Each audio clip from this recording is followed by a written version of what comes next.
22장을 보면 앞에 다윗의 승전가로 가로 시 18, 18 이렇게 돼 있죠. 이게 어떤 의미냐면요. 여러분 10편, 18편을 펴보시면 내용이 똑같습니다. 네. 물론 1절과 2절 앞부분은 이렇게 괄호로 되어 있고 사실상 2절과 3절부터가 1절로 돼요. 10편, 18편 1절, 2절은 우리 본문에서 2절, 3절이 이렇게 본문이 시작됩니다. 내용이 똑같아요. 네. 그래서 한번 비교하면서 보셔도 될 것 같습니다. 그러니까 다윗이 지은 이 시고 노래인데 이제 사무엘하 22편에 이 내용을 넣음으로써 다윗 인생 전반을 걸쳐서 하나님이 어떻게 일하셨고 동역하셨는가를 알 수 있습니다. 다윗의 인생은 망망대해를 항해하는 작은 배와 같았습니다. 그러니까 일엽편주라고 하죠. 그러니까 굉장히 어려운 인생을 살았다는 거예요.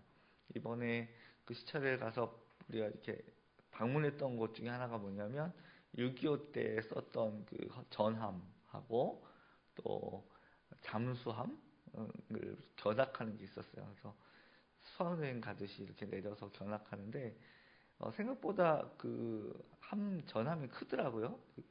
배가 크더라고요. 물론 잠수함은 되게 작았습니다. 근데 그걸 바다에다 띄워놨다 싶으면 굉장히 작은 거죠. 그래서 그 인생이 바다 위에 망망한 대해에 있다라는 의미들을 좀 깊이 생각해 볼 수 있었는데요. 우리도 그렇죠.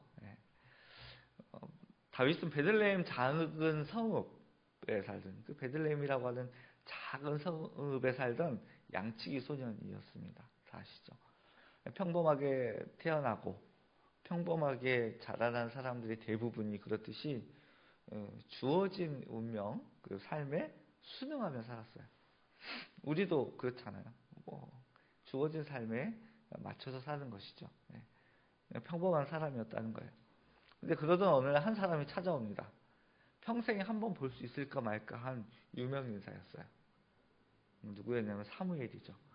다짜고짜 베들레헴으로 와서 또 이새의 집으로 와서는 집안의 아들들을 다 모든 아들들을 다 소집을 해요. 다윗은 당연히 거기에 끼지 못했습니다. 형들이 이미 여럿 있었기 때문에 거기에 낄 만큼 또 형들이 워낙 잘났죠. 그랬으니까 거기에 낄 만큼의 사람이 못 됐던 거예요. 다윗이 거기 참석하지 못할 거라는 사실은 아버지도 그렇게 생각했고 형제들도 그렇게 생각했고 다윗 자신조차도 그렇게 생각했습니다. 그러니까 성경을 보면 왜 다윗은 오지 않았습니까? 가족들끼리 얘기하는 내용이 없어요. 사무엘이 하나님 앞에서 기도를 해보니 7명의 그 아들들이 다 아니라는 거예요. 분명히 이세 아들 중에서 사울을 대신하여서 왕을 세우겠다 이렇게 말씀하셔서 찾아왔는데 처음부터 끝까지 봐도 아닌 거예요. 하나님 아니라고 하시는 거예요. 물론 사무엘이 볼 때는 마음에 드는 사람들이 많이 있었죠. 사무엘이 봐도 야, 이 사람이야. 엘리압을 보니까 외모로 보나 키로 보나 용모로 보나 이건 왕하기에 충분하다 이렇게 생각을 했는데 하나님 아니시라는 거예요. 그래서 뭐라고 얘기합니까? 너희들은 외모로 보지만 나는 중심을 본다 이렇게 말씀하셨죠. 그래서 이 사무엘이 묻습니다.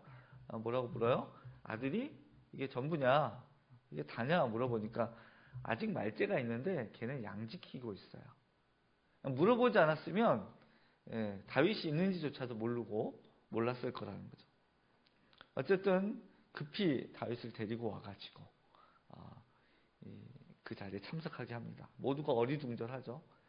민족의 이스라엘 전체의 영혼의 스승이었던 사무엘이 그에게 기름을 붓고 온 이스라엘의 왕으로 삼습니다. 그러면서 이게 하나님의 뜻이다 이렇게 얘기를 해요. 기름 부음을 받은 그 후에도 이새도 그랬고 형들도 그렇고 다윗도 그랬고 특별한 일이긴 하지만 사실 다윗 자체가 그렇게 대단한 사람은 아니었다는 걸 알 수 있는 게 그냥 그렇게 흘러가요 세월이. 하지만 다윗이요 모르고 있는 게 있었어요. 아까 말씀드린 대로 베들레헴 그 촌구석의 양치기, 그것도 형제들 간에 인정받지 못했고 가족 가운데서도 인정받지 못했던 그가 기름 부음 받을 정도로 아주 바닥에 있었던 그런 위치에 있던 그가 이스라엘 계층 구조라고 얘기해야 될까요? 가장 높은 왕의 자리까지 오르려면 그 간격이 어떻게 해요? 제일 큰 거죠. 뭐 적어도 뭐 어느 정도 어느 큰 성읍의 장로쯤 되고 뭐 어디쯤 뭐 부잣집의 장남쯤 되고 인정받는 어떤 그룹의 리더쯤 된다면 그래도 그 갭은 좀 적겠지만 다윗으로 보면 완전히 가장 갭이 큰 거예요. 그만큼 고난을 받을 것이다라는 것은 알지 못했다는 거예요. 하나님이 어떤 사람을 어떤 일로 쓰실 때는 그만큼의 고난을 함께 주신다는 거죠. 1절 말씀 한번 같이 읽겠습니다. 1절 시작. 주님께서 다윗을 그의 모든 원수의 손과 사울의 손에서 건져 주셨을 때 다윗이 이 노래로 주님께 아뢰었다. 주님께서 다윗을 그의 모든 원수의 손과 그리고 사울의 손에서 건져 주셨을 때 다윗이 이 노래로 주님께 아뢰었다. 그러니까 이 시편 18편 그리고 사무엘 하 22장의 내용은 언제요? 모든 원수로부터 이제 자유케 되고 사울로부터 자유케 됐을 때 하나님께 드린 기도이고 또 노래입니다. 아까 말씀드린 대로 다윗은 망망대해를 가고 있었어요. 그런데 망망대해는 혼자 갈 수 없어요. 혼자 건널 수 없죠. 그것도 다윗 혼자. 사실 이 모든 역경, 이 과정을 이겨낼 수 있었던 이유는 모두 하나님 덕택이었습니다. 돌이켜보면 등골이 오싹할 정도로 위험했던 때가 한두 번이 아니었습니다. 여러분이 이제 사무엘 상부터 사무엘 하 거의 뒷부분까지 이번 달이면 사무엘 하가 끝나요. 할렐루야. 예, 보시면서 언제가 가장 위험했던 것 같습니까? 예, 뭐 예를 들면 골리앗을 만났을 때 위험했죠. 예, 맨몸뚱이로 갑옷을 두른 그 장군 앞에 물맷돌 들고 그리고 방패를 든 그 사람을 피해서 자칫 잘못하면 다윗은 큰일 날 뻔했죠. 그때도 위기의 순간이기도 했죠. 또 압살롬의 반역으로 도망칠 때는 어땠습니까? 그때는 정말 모든 게 완전히 무너진 때였죠. 그때도 위기의 순간이었습니다. 또 사울이 군대를 이끌고 이잡듯이 전국을 뒤지면서 수색해서 포위망을 좁혀올 때 그때도 다윗은 위기의 순간이었습니다. 뿐만 아니라 블레셋으로 이제 망명을 한 이후에 가드 블레셋 군대와 함께 이스라엘 전쟁할 때가 돼 전쟁 나갈 때 나갔다가 돌아와 보니 물론 전쟁을 하지 않았지만 시글락으로 와 보니까 어땠어요? 아내와 아이들이 다 사로잡혀간 거예요. 그죠? 그리고 시글락은 불타 있었잖아요. 그때 어땠습니까? 같이 했던 부하들이 다윗한테 돌을 들어 쳐 죽이려고 했을 때 그때도 위기의 순간이죠. 그때 다윗이 기도하고 그들을 이끌고 달려가서 다시 구해오는 내용도 있습니다. 뭐 손꼽아 보라고 하면 사실 어떤 걸 앞에 둬야 될지 모를 정도로 목숨을 걸어야 될 때가 한두 번이 아니었다는 거예요. 여러분이 개인적으로 아마 한번 꼽아 보십시오. 저보고 꼽아 보라고 하면 저는 다윗이 나발을 치러 갈 때를 꼽고 싶습니다. 나발 아시죠? 다윗이 그 광야에 있을 때 나발의 목자들이 양을 쳤습니다. 굉장한 부자였기 때문에 그 많은 양떼를 뭐 근처에 먹일 수도 없고 그래서 아마 멀리 가서 수많은 양떼들을 이렇게 쳤던 것 같아요. 밤낮으로 도움을 줬습니다. 맹수가 습격해서 뭐 잡아갈 수도 있고 또는 도적대가 워낙 많기 때문에 도적대가 그 종들을 죽이고 양떼나 소떼를 끌어가도 할 말이 없어요. 그렇게 위험한 곳에서 다윗과 함께 했던 그 사람들이 그들을 지켜줬어요. 그 종들이 고백하는 거죠. 우리가 광야에 있을 때 다윗이 그리고 다윗의 부하들이 우리를 정말 많이 도와줬다. 이렇게 얘기하잖아요. 그러면 그가 있는 동안에 맹수의 습격을 당하지도 않았고 도적대도 나타난 일이 없었으니 보수라도 이렇게 당연히 톡톡히 치러줘야 되지 않겠습니까? 그죠? 상식적으로 하면. 그런데 양털을 깎는 날 다윗이 보수를 요구한 것도 아니에요. 너희들이 먹는 것 중에서 우리 소년들을 위해서, 우리 소년들이라고 하면 그 자기 부하들 낮추어 이렇게 겸손하게 얘기하는 거예요. 우리를 위해서 조금 나눠달라 이렇게 보냈는데 엄청난 수모를 당하고 그냥 오죠. 빈손으로. 네, 다윗이요 정말 화가 났어요. 그래서 그 집안을 박살내버리겠다. 네, 성경적인 표현으로 하면 내일 아침까지 그 집안의 남자는 한 명도 없게 하겠다. 씩씩거리면서 무리를 끌고요. 막 산 모퉁이를 내려올 때 누구를 만납니까? 아비가일을 만나죠. 그때 만약에 아비가일을 만나지 않았더라면 다윗은 나중에 왕이 되고서도요. 두고두고 후회할 일이 생깁니다. 왜요? 화가 나서 개인적인 화를 풀기 위해서 사람들을 한 가족을 몰살시켰기 때문에 그의 얼굴에 먹을 칠하게 되는 거예요. 그 사람은 그렇게 잔혹한 왕 그리고 우리가 알고 있는 위대한 다윗 왕으로 남지 못하게 되는 거예요. 근데 사실은 다윗이라고 하는 인간 자체가 왕 자체가 그 역사에서 색을 완전히 잃어버릴 수 있는 그런 위기에 처했던 거예요. 제가 볼 때는 왜 그때 가장 위험한 때였냐면 자기 자신 안에 있는 적을 이기지 못했기 때문에 그렇다는 거예요. 사실 눈에 보이는 대적, 원수, 방해자들은요 보이기 때문에 실체가 드러나 있어요. 저 사람들이 저들이 내 적이다. 그러니까 조금 조심할 수 있습니다. 그런데 내 안에 있는 적은요 조금만 방심하면 이겨낼 수가 없는 거예요.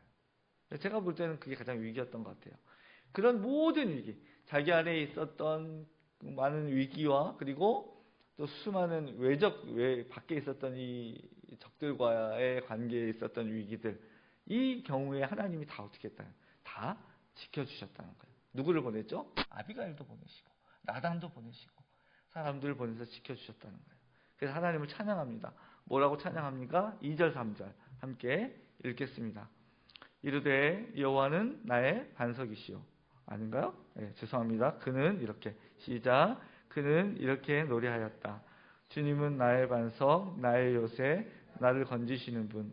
나의 하나님은 나의 반석, 내가 피할 바위, 나의 방패, 나의 구원의 뿔, 나의 산성, 나의 피난처, 나의 구원자이십니다. 주님께서는 언제나 나를 포악한 자에게서 구해 주십니다. 다윗의 인생에서 아까 말씀드린 고난을 떼어낼 수 없는 것처럼 다윗 그러면요 위대한 왕이긴 하지만 그 고난을 떼낼 수가 없어요.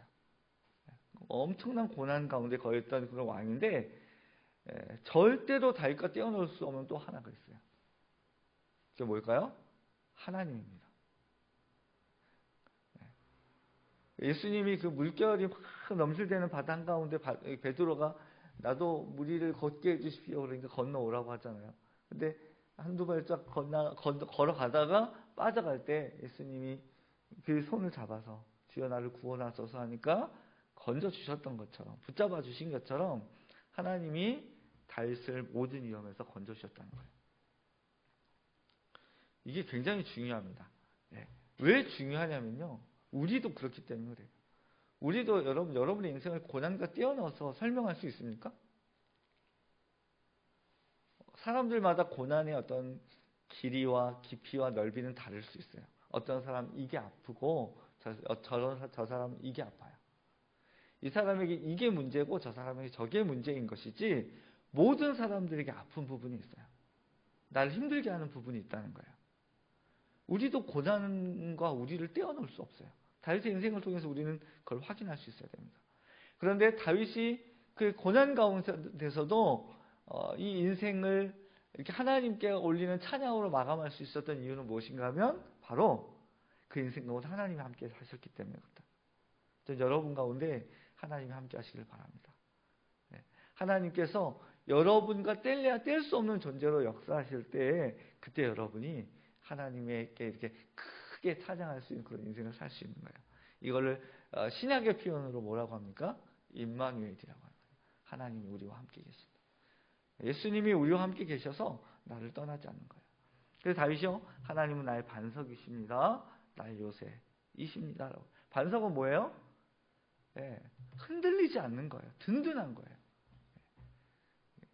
여러분, 그래서 집을 질 때는 밑에 뭐 전문 용어로, 전문 용어는 아니죠. 공구리를 친다 그러죠. 뭐 이 시멘트를 깊게 땅을 파가지고 거기에다 많이 부어 놓는 거예요. 그게 뭐예요? 집이 흔들리지 않는 거예요. 무너지지 않는 거예요. 그렇죠? 반석은 그겁니다. 하나님이 내 반석이라는 건 뭐예요? 하나님이 내 반석으로 계시는 한 나는 무너지지 않는다는 거예요. 요새는 뭡니까? 요새 군인들이 이렇게 숨어서 이게 싸울 수 있는 어떤 성벽과 같은 것. 그죠? 이건 뭐예요? 나 절대로 무너지지 않아. 나 절대 죽지 않아. 이런 의미예요. 하나님이 그런 분으로 여러분 가운데 함께 하시길 바랍니다. 달려가서 피할 수 있는 방패가 되고 구원의 뿔이라고 해요. 이 구원의 뿔은 나중에 말씀을 드릴게요. 시간이 좀 걸리니까. 다윗은요, 자기보다 힘센 사람들, 그리고 불합리한 사회, 인정사정 없이 달려드는 맹수떼, 또 맹수와 같은 그런 존재들이 있음에도 불구하고 나를 이기게 하신 분이 계신다는 거예요. 그게 바로 하나님입니다. 여러분, 지금은 이렇게 무표정한 표정으로, 이렇게 약간 야릇 졸려온 표정으로 이렇게 보고 계시지만, 이렇게 동일한 찬양을 하나님께 드리는 여러분 되기 바랍니다. 오늘 8절부터 16절까지는 하나님에 대해서 묘사가 나타났어요. 물론 다 하나님에 대한 묘사가 있지만 두드러지게 나타나는 거예요. 우리 10절과 11절을 같이 함께 읽겠습니다. 시작. 주님께서 하늘을 가르고 내려오실 때 그 발 아래에는 짙은 구름이 깔려 있었다. 주님께서 구름을 타고 날아오셨다. 바람 날개를 타고 오셨다. 하나님이요, 막 화가 나서 내려오시는 거예요. 진노 중에. 그죠? 막 화가 나가지고 내려오시는 거예요. 이게 어디 있습니까? 8절에 보면, 크게 노하셨대요. 그냥 화난 게 아니라, 머리 꼭대기까지 화가 나신 거예요. 하나님이 머리 꼭대기까지 화난 모습은 어떤 모습일지 모르겠는데, 여러분은 아시죠? 여러분이 머리 꼭대기까지 화났을 때, 여러분의 얼른 거울을 한번 보세요. 그러면, 하나님도 아마 이런 모습이 아닐까. 우리 하나님 닮았으니까. 아무튼 머리 끝까지 화가 나셔서 내려오세요. 막 땅이 꿈틀거리고 산의 뿌리가 막 떨면서 뒤틀릴 정도. 그리고 그럼에도 불구하고 하나님 앞에서 광채가 나고 그 하나님 앞에서 이제 이글거리는 숫덩이들이 막 쏟아지는, 하늘로부터 천둥 소리를 내시고 화가 나서 땅을 막 꾸짖으셨다. 막 이렇게 얘기해요. 오늘 본문의 얘기가 그런 거예요. 하나님이 막 화가 나셔서 오셨대요. 왜요? 하나님이 화가 막 나셔가지고 하늘을 가르고 내려오신 이유를 아십니까, 여러분? 맞추신 분에게는 상금을 드릴까요? 선물을 드릴까요? 그러니까 막 찾아보는 것 같아. 하나님이 구름을 타고 날아오신 이유는요, 바로 다윗 때문입니다. 다윗 때문에 화가 난 거예요. 다윗이 마음에 안 들어서 화가 난 게 아니라 다윗이 고난을 당하고 있기 때문에 내려오신 거라는 거예요. 설마 전능하신 하나님께서 한낱 다윗 같은 개인, 나 같은 개인이 부른다고 내려오시겠어? 하나님 왜 오셨을까요? 그 이유는 7절에 있습니다. 7절 말씀을 같이 읽겠습니다. 시작. 내가 고통 가운데서 주님께 부르짖고 나의 하나님을 바라보면서 부르짖었더니 주님께서 그의 성전에서 나의 간구를 들으셨다. 주님께 부르짖은 나의 부르짖음이 주님의 귀에 다다랐다. 그랬더니 8절 뭐래요? 주님께서 크게 노하시니 땅이 꿈틀거리고 흔들렸다는 거예요. 여러분, 이게 얼마나 중요한 본문인지 아십니까? 그 높으신 하나님이, 전능하신 하나님이 내려오신 이유가 뭐예요? 다윗이 환난 중에 하나님을 불렀기 때문에 그래요. 그 소리가, 그 부르짖음이 하나님의 귀에 들렸기 때문에 하나님 그를 구하기 위해 내려왔어요. 머리 끝까지 화가 나가지고. 아니, 어느 놈이 우리 다윗을. 아이들이 밖에 놀러 나가는데 큰애들이 애를 막 때렸어요. 울며 들어와요. 화가 나가지고 어느 자식이 우리 애를 때렸냐고 그러지 않겠어요? 그죠? 다윗이요, 수시로 성전을 찾아 기도하고 자기 속마음을 털어놨을 때 그게 어디에 들렸다고요? 하나님 귀에 들렸대요. 하나님 귀 있어요? 하나님 귀 없어요. 하나님은 육체가 아니시잖아요. 하나님 영이시잖아요. 그러니까 눈도 없고 코도 없고 귀도 없어요. 그런데 지금 다윗에게 하나님은 어떤 분이세요? 코에서 막 콧기름이 나오고 막 눈에 빛이 바라고 귀로 막 들으시는 하나님이요. 구체적으로 일하신 하나님이다. 내가 하나님께 기도했더니 하나님이 이렇게 나한테 구체적으로 우리 아버지가 나 맞을 때 쫓아와가지고 나 대신 싸워준 것처럼 혼낸 것처럼 그러신다는 거예요. 여러분의 하나님은 어떤 하나님이십니까? 여러분 이거 보면 다윗이 부럽지 않습니까? 내가 기도하면 하나님 막 분노하면서 내려가지고 어느 놈이 우리 누구를 감히 건드려 막 화나시고 막 그런 하나님 역사하시면 좋겠지 않겠습니까? 근데 여러분 하나님이 우리에게 오셨잖아요. 하늘을 가르고 온 것이 아니라 어린 여성인 마리아의 뱃속에서 우리와 똑같이 10개월을 보내고 육체로 이 땅에 오셔서 우리를 구원해 주셨잖아요. 첫 번째 구원. 그건요 하나님이 가끔 가다가 화가 나가지고 다윗을 구하러 오신 거하고는 비교가 안 돼요. 왜요? 늘 우리와 함께 계시기 때문에. 그죠? 두 번째. 그리고 지금도 하나님은요 당신의 성전에서 이 성전이라면 이렇게 예배당에 나와서 기도하는 것도 그런 의미가 있지만 우리 안에서 하나님이 주인 되심을 고백하면서 간절히 기도할 때 하나님 어떻게 일하신다고요? 이렇게 일하신다고요. 우리가 성경을 묵상하고 읽고 배우고 또 여러분이 이렇게 말씀을 듣는 이유가 어디 있습니까? 이거 다시 한번 확인하려고 하는 거예요. 다시 한번 말씀을 확인하면서 진짜 그런 하나님이라는 것을 우리가 고백하기 위함이에요. 그리고 그것을 여러분에게 하나님이 이렇게 말씀하시는 이유는 뭐예요? 그럴 자신이 있는 분이시라는 거예요. 너가 나한테 구해봐. 너 속사정을 털어놔봐. 내가 너와 함께 할게. 내가 정말 화가 나서 막 내 자식 챙기러 오는 어버이처럼 너희들 붙들어 줄게. 오늘 성경은 우리에게 하나님이 어떤 분이신지를 가르쳐 줍니다. 어떤 분이십니까? 우리가 부르짖을 때 오시는 분이에요. 여러분이 이따가 기도하실 때 뭐 큰 소리로 막 오랫동안 기도하지 않으셔도 돼요. 그렇게 하셔도 되는데 그런 요건을 갖추지 않아도 된다는 뜻이에요. 여러분 짧더라도 간절하게 하나님을 부르십시오. 그의 성전에서 우리의 삶의 주인 되신 하나님께서 하나님이 이 기도 제목 들어주십시오. 하나님 이 문제 해결해 주십시오. 나 이것 때문에 눈물 납니다. 나 이것 때문에 숨이 조여옵니다.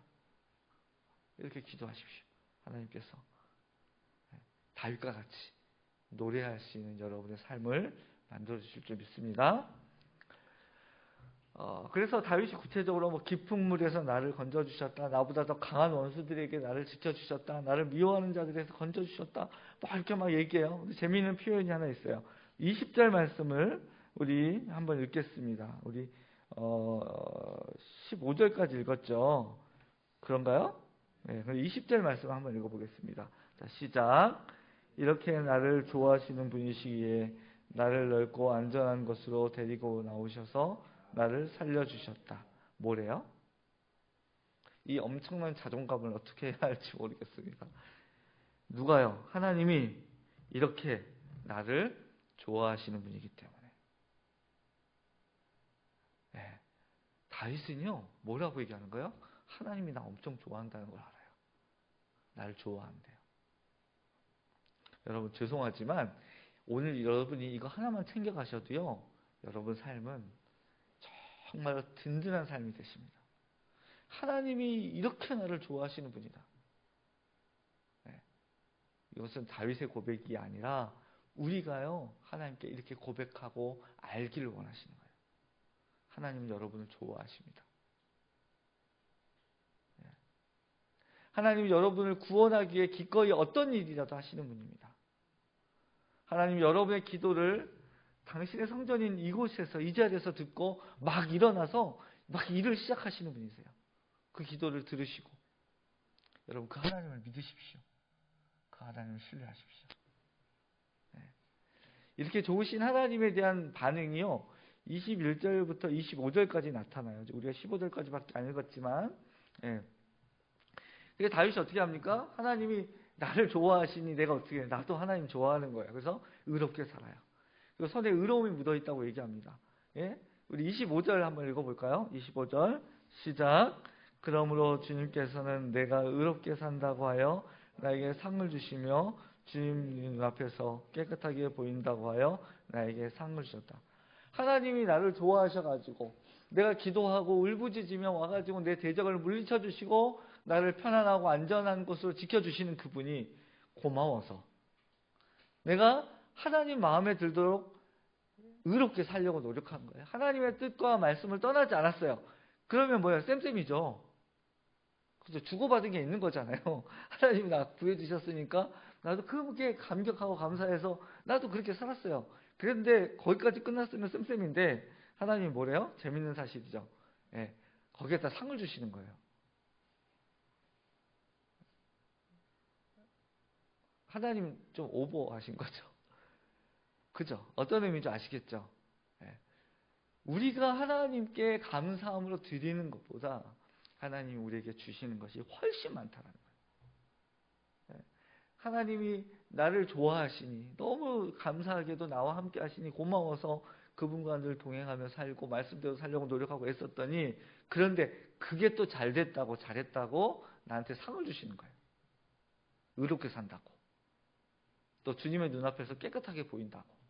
여기서 중요한 건 주님 앞에서 깨끗하게 보인다고가 중요해요. 깨끗하다고가 아니라 뭐라고요? 깨끗해 보인다고. 세상은 우리가 더럽죠. 우리가 깨끗합니까 여러분?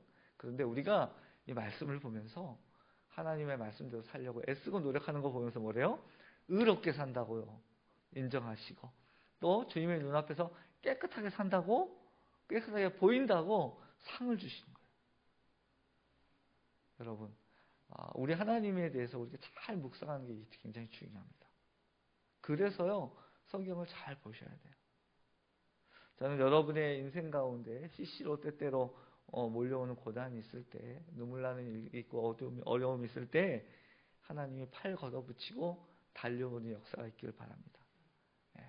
그리고 여러분도 저도 그 하나님께 감사해서 말씀대로 살고 또 하나님 우리에게 주신 달란트와 재능을 가지고 우리 시대를 섬기는 그런 은혜가 있길 바랍니다. 그리고 상 안 주셔도 되는데 상까지 마저 더 주시면 좋겠어요.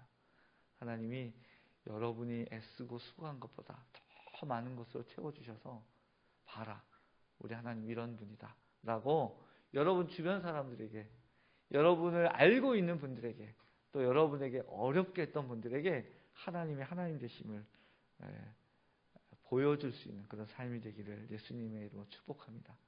기도하겠습니다.